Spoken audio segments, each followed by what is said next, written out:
We just got some exciting news about another upcoming superhero game from Insomniac, Marvel's Venom. We're going to heal the world.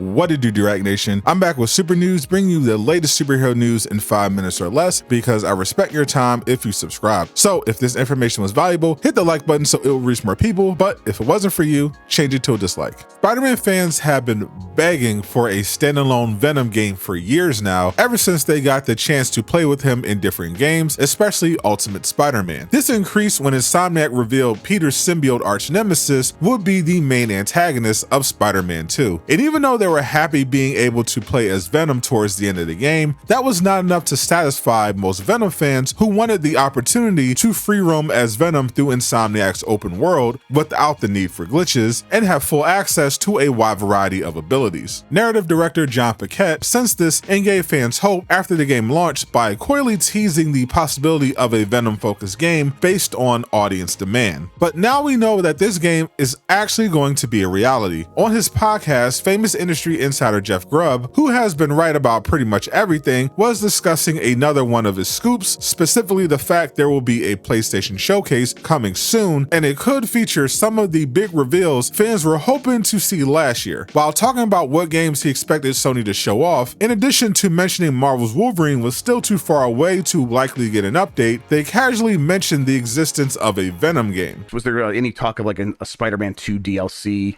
Venom. Venom. Venom is going to be the standalone DLC, right? So yeah, Venom's going to be like the Miles Morales standalone. Yeah.